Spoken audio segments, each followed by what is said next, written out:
Welcome to Study Loop. Let's evaluate the given integral. Before we do partial fraction decomposition, we should see if we could factor the denominator. So let's rewrite that numerator. And then on the bottom, we could take out an x. We get x squared plus 3.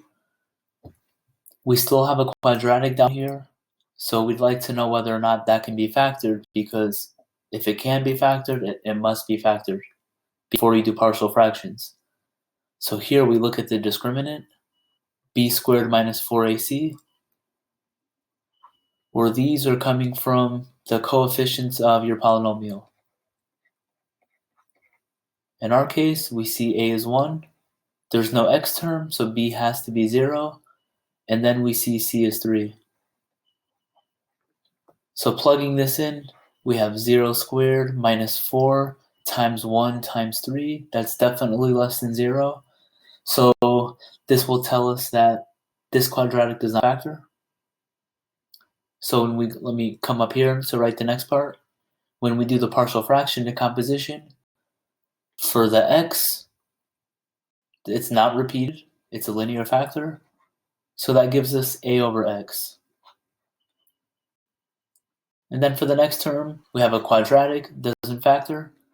So we have bx plus c. I'm running out of room up here. Let me go back a few steps. So we have a over x, and then bx plus c. That's a linear factor because we have a quadratic on the bottom. So to see where the bx plus c comes from in the text, this is what the author calls case 3. So now let's go ahead and take this latest equation here that we have. Let's multiply both sides by this denominator on the left. When we do that, the left-hand side, x squared minus x plus 6. But on the right, we have a, x squared plus 3, bx plus c, and then an x. Go ahead and simplify that right-hand side. Ax squared, 3a, bx squared, cx. And then let's combine like terms. So here, we could factor out an x squared.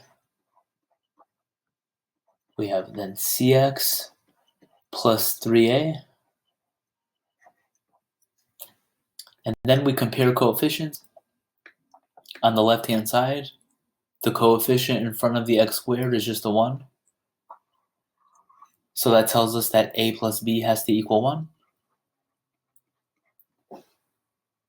Then the coefficient in front of the x, that's a minus 1. So that tells us that c has to equal negative 1. And then the constant term on the left is a 6. On the right, it's 3a. So that gives us 3a equals 6. So we can go ahead and solve this last equation. C is already given. From this equation, we have a equals 2. And then plug this back into the first equation. So you get b equals 1 minus a. So that's 1 minus 2, negative 1 for b. So now our integral becomes integral. So we go to our partial fraction decomposition, plug in the a, b, and c. We have 2 over x plus. And then for b, we had minus 1. So that's a negative x. And then c was also minus 1 over x squared plus 3. And at this point, let's just go ahead and break up the second term into 2 fractions. And then we could split the integral up. So we should have 3 integrals here. 2 over x. Then we have x over x squared plus 3. And then we have minus 1 over x squared plus 3. So we'll have to integrate these 3 separately. Let's go to the next page to start doing that. So let me write down what we had. 2 over x, x squared plus 3, x squared plus 3 as well. And we should put the dx's in there too. So for the first integral, we know what this one is. This is just 2 times natural log absolute value of x. For the second integral, we can do a u sub. X squared plus 3 for u. Then du over 2 is x dx. And don't forget the negative sign out in the front. We have negative 1/2 integral 1 over u du. That's negative 1/2 ln u, absolute value of u. And then after you do the back substitution, negative 1/2 natural log x squared plus 3. If you'd like, you can drop the absolute value here because x squared plus 3 is positive, bigger than 0. And then we have one more integral to go.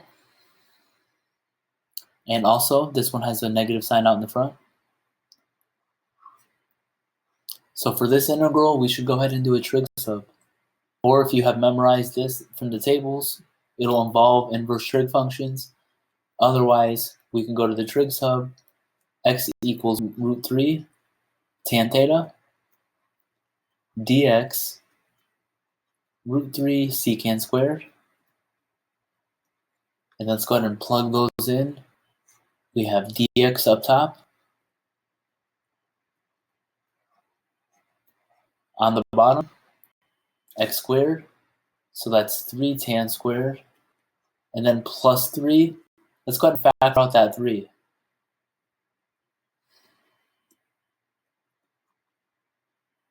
Pull out the constants. We have secant squared up top. And then on the bottom, we have tan squared plus 1, but that's also secant squared by your Pythagorean identities. Let's go ahead and cancel those secant squared terms. Then we just have negative root 3 over 3 integral d theta.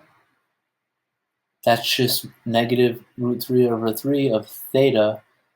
And then to find theta, we just come back up here to our trig sub and solve for theta. No triangles needed here.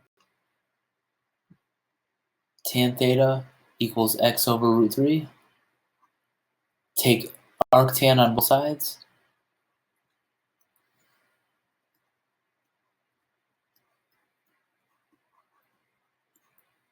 And then just plug that theta value in over here for this term. We have negative root 3 over 3 arctan x over root 3. So I got a little sloppy here at the end. Let me take a few steps backwards. X over root 3. So we've evaluated the 3 integrals. That was the first one. This was the second. And this is the final term. The last thing to do is just to add them together. So let me go to the next page for this.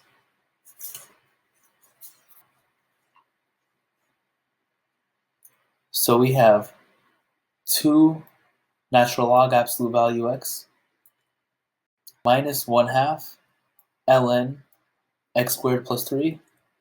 And then from the trig sub, minus root 3 over 3 arctan x over root 3. And don't forget your constant c of integration. And that's our final answer.